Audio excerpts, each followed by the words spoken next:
Hi, my name is Daisha Banner. I am owner and founder of A Glass Above. We are a mobile mixology and bartending service.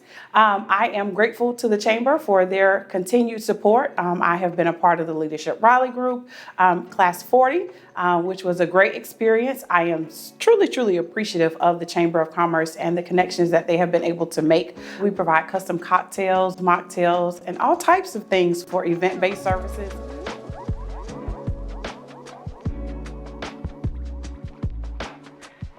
Danya Perry, Director of Equitable Economic Development with Wake County Economic Development, which is a division of the Raleigh Chamber. The Chamber's work around equitable economic development really speaks to the need to create an ecosystem that's completely supportive of inclusive prosperity.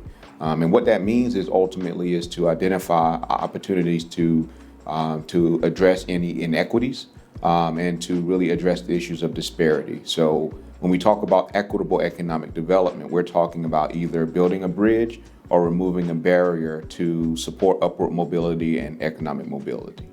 You know, it's interesting because our community has this renewed spirit and energy around dismantling systemic racism and understanding that COVID, what it did, it revealed a lot of the inequities that have historically been there. Our work really started in 2018 in recognizing those disparities. And so, after the summer of the murder of George Floyd and Breonna Taylor and Ahmaud Arbery, we saw this as an opportunity to accelerate our work. And from that perspective, it was really about pulling together a collection of the willing.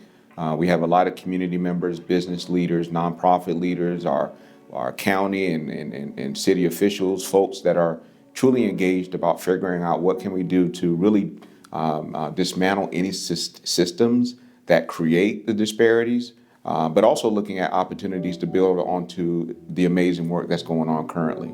And with our small businesses, that is a huge part of our ecosystem, more than 80% of our ecosystem. And so more supports for our Black and brown businesses have been a part of the ecosystem within this community. And so for us, COVID became an opportunity, dealing with COVID became an opportunity to accelerate the work, recognizing that our small businesses are just incredible drivers of our economic ecosystem. I have certainly benefited from the connections through the Raleigh Chamber, whether that's networking events. I've actually made some connections through several of their opportunities with Black Entrepreneurship Week. I've attended those networking events as well as some of their Small Business Week events. So it's definitely been a pleasure to connect with new businesses, small businesses, large businesses, and learn a lot about what's going on in the Triangle. Again, with the Leadership Raleigh program, was able to learn a little bit more about what's going on in Raleigh, which is also important as far as the event spaces that are opening and things of that nature, ways that we can connect with the community, and definitely looking forward to doing more of that in the future. It's interesting because to support businesses of color, it really starts with listening. And, at the Chamber, what we wanted to do is to bring our businesses of color, to talk about where the gaps are, to talk about opportunities, to build some partnerships and alliances, and to build networking opportunities. We created and launched the Triangle DEI Alliance back in March of 2019 with a specific focus on how can we support Black and brown businesses. And so we've launched in partnership with Wake Tech Small Business Center, a series called Black Business Momentum and Hispanic Business Momentum. These are monthly seminars that we provide, targeting specifically our Black and brown businesses.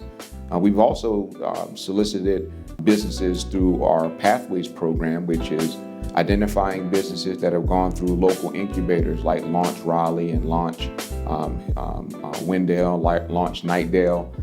This is actually through a partnership with Katie Gales, one of our leaders in the entrepreneurship work.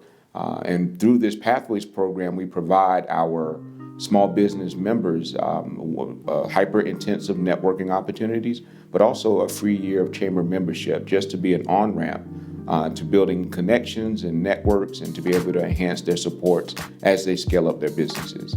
So outside of programs like that, we have just countless other partners that We support like the Carolina Small Business Development Fund. Every year they have Black Entrepreneurship Week, which is a huge part of galvanizing and showing our community our investment towards our Black and brown businesses.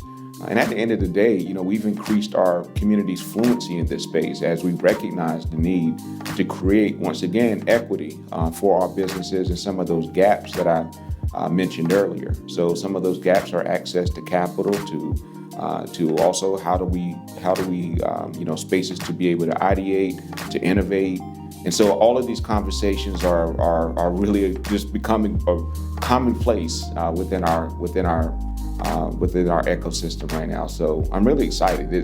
It feels really good to know that you have a community that's willing to come together to identify our most historically underrepresented and underserved businesses and trying to figure out how can we build better supports.